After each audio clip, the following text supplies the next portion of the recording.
अध्याय एक भारत की कहानी विस्तृत व्याख्या। नेहरू ने 1940-46 में अपने कारावास के दौरान अपने विचारों से शुरुआत की, जहां उन्होंने खुद को भारत के इतिहास और संस्कृति में डुबो दिया। उन्होंने प्राचीन भारतीय साहित्य और ऐतिहासिक घटनाओं की अपनी खोज का वर्णन किया है। वह अजंता, एलोरा और एलिफेंटा गुफाओं जैसे प्राचीन स्मारकों की यात्राओं का वर्णन करते हैं और इन स्थानों को भारत की समृद्ध विरासत से जोड़ते हैं। जो कुंभ मेला उत्सव को कालातीतता के प्रतीक के रूप में उजागर किया जाता है। ब्रिटिश औपनिवेशिक शासन और द्वितीय विश्व युद्ध की भयावहता के बावजूद उन्हें भारत की स्थायी भावना और इतिहास में आशा दिखती है, जो परिप्रेक्ष्य और शक्ति प्रदान करती है। इस अध्याय में नेहरू ने बताया कि किस तरह भारत के भूगोल और प्राकृतिक वातावरण ने इसके इतिहास, संस्कृति और सभ्यता को गहराई से प्रभावित किया है। भूमि की भौतिक विशेषताएं, पहाड़, नदियां, मैदान, जंगल और जलवायु सिर्फ पृष्ठभूमि नहीं है, बल्कि भारतीय पहचान को आकार देने वाली सक्रिय शक्तियां हैं।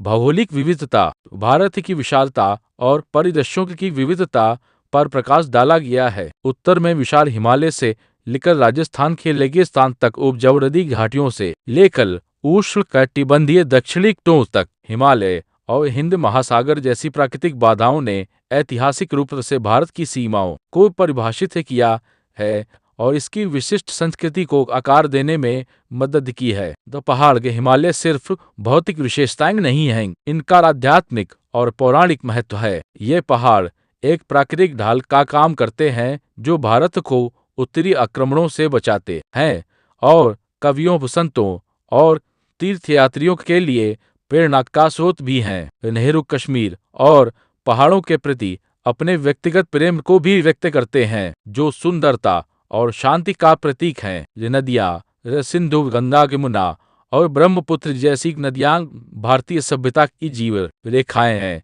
ये सिंधु ने दुनिया की सबसे पुरानी शहरी संस्कृतियों में से एक सिंधु घाटी सभ्यता को जन्म दिया। गंगा का आध्यात्मिक महत्व है, जो लाखों लोगों को पूजा और त्योहारों के लिए अपने तटों पर खींच लाती है। नदियां व्यापार, सांस्कृतिक आदान प्रदान और विचारों के प्रसार के लिए मार्ग के रूप में काम करती हैं। मैदान और रेगिस्तान, भारत रंगत के मैदान को उपजाऊ और घनी आबादी वाला क्षेत्र बताया जाता है, जो कृषि और बसावट के लिए महत्वपूर्ण है। राजस्थान में थार जैसे रेगिस्तान चुनौतियों के साथ साथ अनूठी संस्कृतियां और जीवन शैली भी पेश करते हैं। वन और वन्य जीव, भारत के जंगलों में समृद्ध जैव विविधता है और इसने सांस्कृतिक प्रथाओं और धार्मिक मान्यताओं को प्रभावित किया है। हाथी, मोर और गाय जैसे जानवरों का प्रतीकात्मक महत्व है। जलवायु और मौसम, मानसून भारत की जलवायु की एक परिभाषित विशेषता है, जो कृषि और जीवन के लिए महत्वपूर्ण है। मौसमी परिवर्तन भारतीय समाज की लय को आकार देते हैं, जिसमें त्योहार और कृषि चक्र मौसम के पैटर्न से निकटता से जुड़े होते हैं। यही भारतीय सभ्यता पर प्रभाव, विविध परिदृश्य ने कि क्षेत्रीय संस्कृतियों का निर्माण किया, लेकिन साझा प्राकृतिक संसाधनों के माध्यम से समुदायों को भी जोड़ा। भूगोल ने ऐतिहासिक घटनाओं को प्रभावित किया, जिसमें व्यापार, मार्ग, आक्रमण और बसावर के तरीके शामिल हैं। प्राकृतिक विशेषताओं ने प्रकृति के साथ सामंजस्य के बारे में आध्यात्मिक विचारों को प्रोत्साहित किया, जो भारतीय दर्शन का केंद्र बन गया। ये निष्कर्ष नेहरू इस बात पर जोर देते हैं कि भारत के अतीत और वर्तमान को समझने के लिए किसी को इसके भौतिक भूगोल को समझना चाहिए। भूमि स्वयं भारतीय कहानी का एक जीवंत हिस्सा है, जो इसके लोगों के मन और आत्मा को आकार देती है। यह अध्याय भारत के अनूठे मार्ग को प्रभावित करने वाली भौतिक वास्तविकताओं पर आधारित ऐतिहासिक कथा के लिए मंच तैयार करता है। नेहरू भारत की आत्मा की यात्रा शुरू करते हैं। भारत के वास्तविक अर्थ और पहचान की खोज, वे इसे खोज कहते हैं, जिसका अर्थ है गहन खोज, सिर्फ तथ्यों या इतिहास की नहीं, बल्कि भारत के इतिहास की खोज की। विचार, एक भारत एक भौगोलिक क्षेत्र से कहीं अधिक है। वे नेहरू कहते हैं कि भारत केवल भूमि, नदियाँ और लोग नहीं हैं, यह एक विचार, एक संस्कृति और एक भावना है, जो हजारों वर्षों से जारी है। इसके अलावा भारत को क्या खास बनाता है? नेहरू ने इस बात की खोज की कि भारत को भारत क्या बनाता है।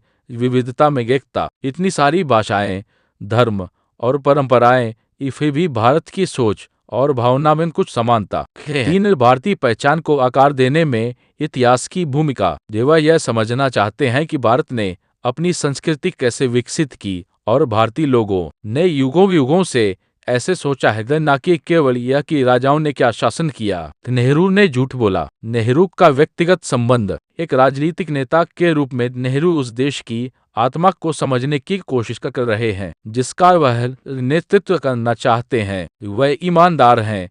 ये कहते हैं कि उन्हें सभी उत्तर नहीं पता है लेकिन वे दिन निश्चयी। भारत एक जीवंत कहानी है। वे नेहरू भारतीय इतिहास को एक सतत कहानी के रूप में देखते हैं जिसे उसके सभी लोग आकार देते हैं, न कि केवल प्रसिद्ध नाम। वह चाहते हैं कि पाठक इस कहानी का हिस्सा महसूस करें, गर्व करें, लेकिन साथ ही विषय या अध्याय प्राचीन काल से लेकर विभिन्न ऐतिहासिक अवधियों तक भारतीय सभ्यता की लंबी समय रेखा की खोज करता है। नेहरू यह पता लगाने की कोशिश करते हैं कि भारत ऐसे बदल गया और विकसित हुआ फिर भी अभी भी बनाए रखा है। मुख्य बिंदु। एक, भारत की प्राचीन सभ्यताएं। नेहरू सिंधु घाटी सभ्यता की चर्चा से शुरू करते हैं जो दुनिया की सबसे पुरानी सभ्यताओं में से एक है, जिसमें हड़प्पा और मोहनजोदड़ो जैसे योजनाबद्ध शहर थे। यह सभ्यता आर्यों का आगमन। सिंधु घाटी के पतन के बाद आर्य जो वैदिक संस्कृति लेकर आए। नेहरू ने उल्लेख किया है कि इस अवधि के दौरान रचित वेदों में किस तरह से गहरी दार्शनिक सोच दिखाई देती है। धार्मिक और दार्शनिक खोज का युग। नेहरू ने 6वीं शताब्दी ईसा पूर्व पर प्रकाश डाला जब गौतम बुद्ध और महावीर जैन धर्म जैसे विचारकों उभरे। यह आध्यात्मिक विद्रोह का समय था।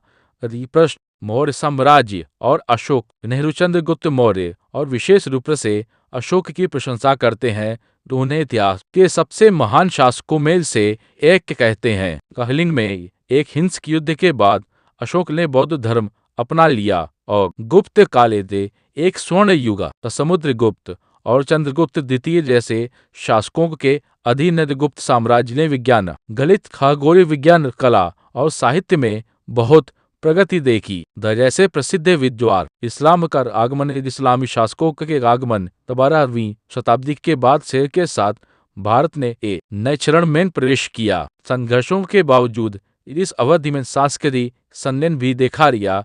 वास्तुकला जैसे ताजमहल, संगीत, दक्षिणी यूरोपीय शक्तियों का उदय। नेहरू बताते हैं कि ऐसे पुर्तगाली, डच, फ्रांसीसी और ब्रिटिश पहले व्यापारी और फिर शासक के रूप में भारत आए। ईस्ट इंडिया कंपनी के माध्यम से अंग्रेजों ने धीरे धीरे राजनीतिक रूप से भारत पर कब्जा कर लिया। विषय। नेहरू इस बात पर विचार करते हैं कि भारत उनके लिए वास्तव में क्या मायने रखता है, केवल एक भूमि या भूगोल के रूप में, बल्कि एक जीवंत विचार और आत्मा के रूप में। यह अध्याय पुस्तक की आत्मा की तरह है। विषय। यह अध्याय ब्रिटिश शासन के दौरान भारत के सामने आई आधुनिक चुनौतियों का पता लगाता है, खासकर 19वीं और 20वीं सदी की शुरुआत में। यह राजनीतिक, आर्थिक और सामाजिक समस्याओं पर ध्यान केंद्रित करता है। मुख्य बिंदु। अंग्रेजों द्वारा लाई गई पश्चिमी शिक्षा ने भारतीयों का एक नया वर्ग तैयार किया जिन्होंने ब्रिटिश शासन पर सवाल उठाना शुरू कर दिया और अनेक दृष्टिकोण से भारतीय विरासत का अध्ययन करना शुरू कर दिया। नेहरू ने विकास पर प्रकाश डाला। जमींदारी प्रथा और भारी भूमिकरों ने किसानों पर बोझ डाला। अकाल और ग्रामीण संकट आम बात हो गई। राजा राम मोहन राय, स्वामी विवेकानंद और अन्य ऐसे समाज सुधारकों ने भारतीय समाज को पुनर्जीवित करने का प्रयास किया। यह अध्याय भारत में ब्रिटिश शासन के अंतिम चरण को कवर करता है।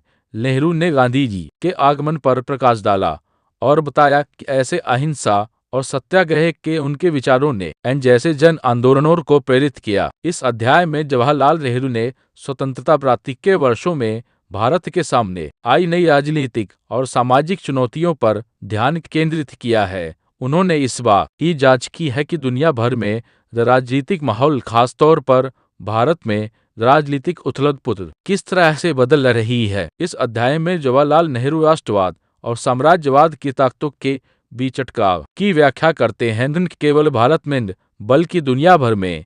वह बताते हैं कि कैसे साम्राज्यवाद ने कमजोर देशों पर अपना वर्चस्व कायम किया, उनकी आज़ादी, अर्थव्यवस्था और संस्कृति को छीन लिया, जबकि दावा किया कि यह उनके फायदे के लिए था। नेहरू इसकी तुलना राष्ट्रवाद से करते हैं, जो अपने शुद्ध रूप में लोगों के स्वशासन, सम्मान और सांस्कृतिक पहचान के अधिकार का दावा है।